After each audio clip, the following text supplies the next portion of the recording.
An opportunity of a lifetime. That's how a recent graduate of North Hennepin Community College described a new program that teaches a unique group of students how to become paralegals.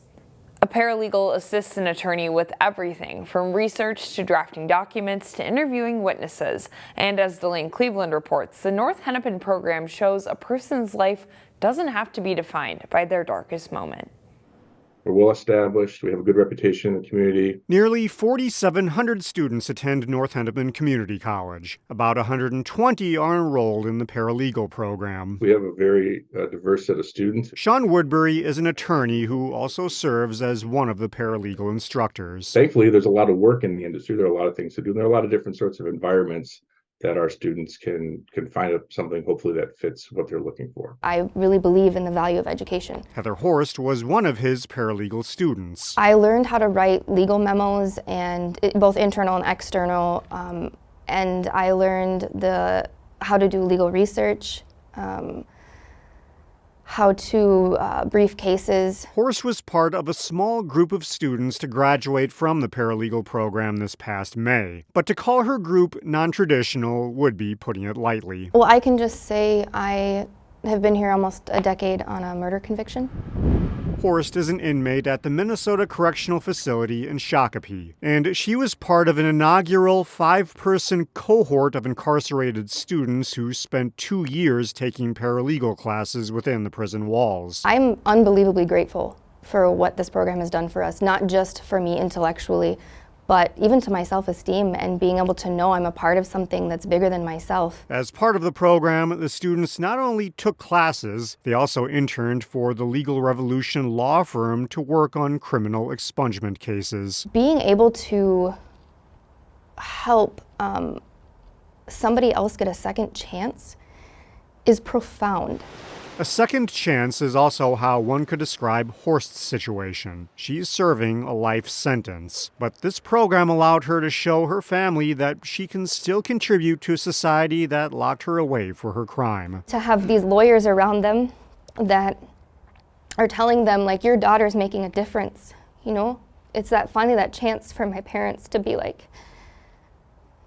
proud of me. As for Woodbury, she's sharp. He's looking forward to seeing what Horst can accomplish with her newfound skill set. She's got a lot of really good ideas and she's passionate about it, and I'm looking forward to hearing how things turn out. In Brooklyn Park, Delane Cleveland, CCX News. Another section of the program just launched. This cohort has 9 incarcerated students. A plan to build a 40-acre campus for Boston Scientific in Maple Grove is coming together. The Minneapolis-St. Paul Business Journal reports that developer Ryan Companies purchased the site to build Boston Scientific's new Science and Technology Center. That site is located in Maple Grove's gravel mining area. It was reportedly purchased for nearly $14 million. The project was initially called Project Black Bear before the mystery tenant was revealed. Construction is expected to finish up by the end of 2025. In Brooklyn Park Monday, a special ceremony at North Hennepin Community College honored Indigenous people. That includes recognizing that Minnesota is the ancestral and contemporary homeland of the Ojibwe and Dakota nations. We acknowledge that the college is built on and currently occupies the traditional homelands of the Dakota people. North Hennepin hosted what's called a smudging ceremony. CCX News did not record the actual ceremony out of respect, since that practice is considered sacred. The ceremony includes the burning of sage. The smoke symbolizes the rising of prayers to the spirit world, while sage is used to symbolize cleansing and healing. Also on Indigenous Peoples Day, communities across the country took time to recognize America's native population. Golden Valley held its first annual ceremony this year, which they hope continues for years to come. Our history runs far deeper than what's written. This is Dakota homeland, and this land has memory, and it has spirit. For Indigenous people, at the heart of it is a love of that land. Golden Valley leaders and some community members gathered to acknowledge Indigenous history on Monday. You're on Dakota homeland. So first of all, we have to honor the original people, the first peoples of this homeland. Golden Valley leaders started researching the land's Dakota history in 2021. They brought those lessons into their leadership. You've inspired us as well at City Hall. to go ahead and formally have a land acknowledgement statement, which we've been doing for a couple of years now. The group took part in a water ceremony, which was not recorded out of respect. Each piece was rooted in deep Ojibwe, Dakota, and Ho-Chunk traditions. We do these things to help to restore water, which is our most precious and vital sustenance on Earth. It's what makes Earth Earth. It's what provides life on Earth. The ceremony was also a chance to create new traditions, like an effort to restore Bassett Creek to its original name, Hahawakpadon. Honor whose homeland they reside on, and to become allies with Indigenous people. Monday's ceremony ended with a call to work together and a song honoring the land and where it came from.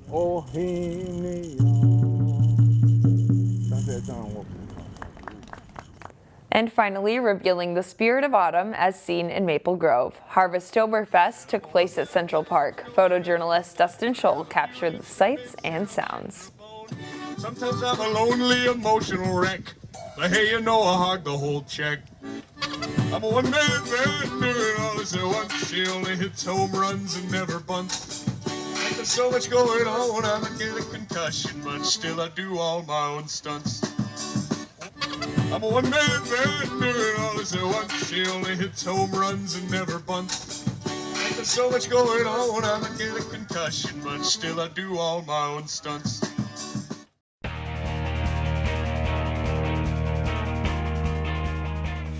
We are entering the final 2 weeks of the regular season in high school football. The Maple Grove Crimson rolled past another opponent for their fourth straight win. Homecoming for the Crimson as they hosted Coon Rapids before a big crowd at the Grove.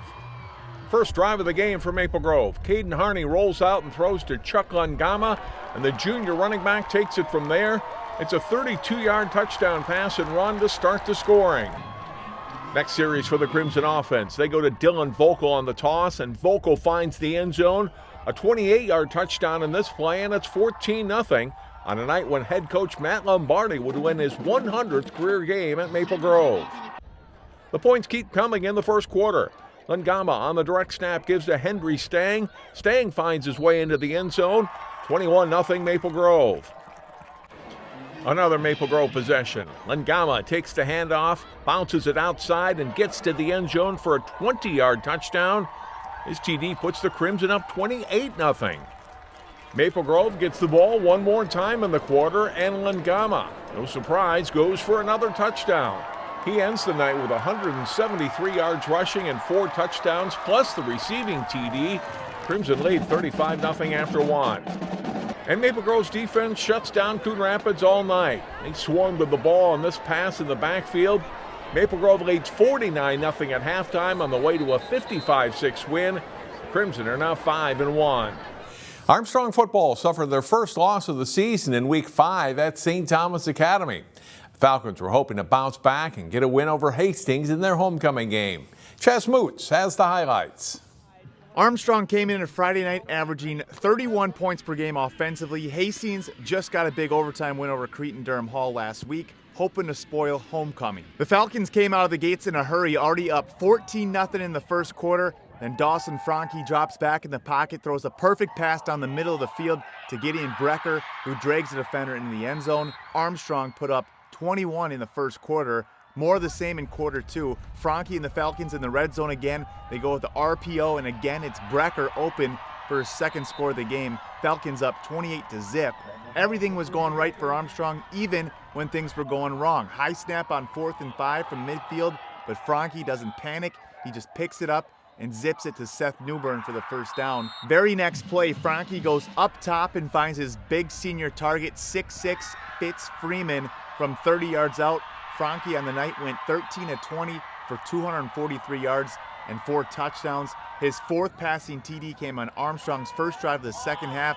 This time he goes to the right side of the field and hits Newburn.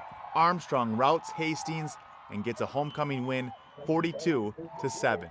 In Plymouth, Chas Moots, CCX Sports. After a pair of losses to open the season, the Brooklyn Center football team had won 3 straight heading into Friday's game against another 3-2 team, Columbia Heights.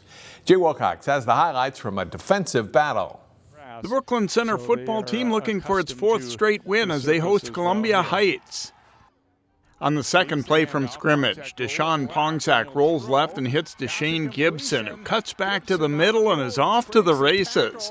A 78-yard touchdown just over a minute into the game, and it's quickly 6-0 Brooklyn Center. Late in the first half, the Highlanders get a good rush on the BC punt. Julian Manjo fields the line drive and speeds back in the other direction. It's a 40-yard touchdown return. That makes it 6-6 at halftime.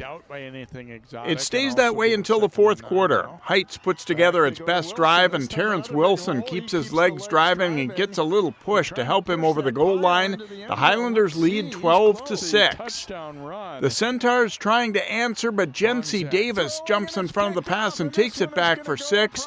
Columbia Heights beats Brooklyn Center 18-6. The Centaurs are now 3-3. Jay Wilcox, CCX Sports.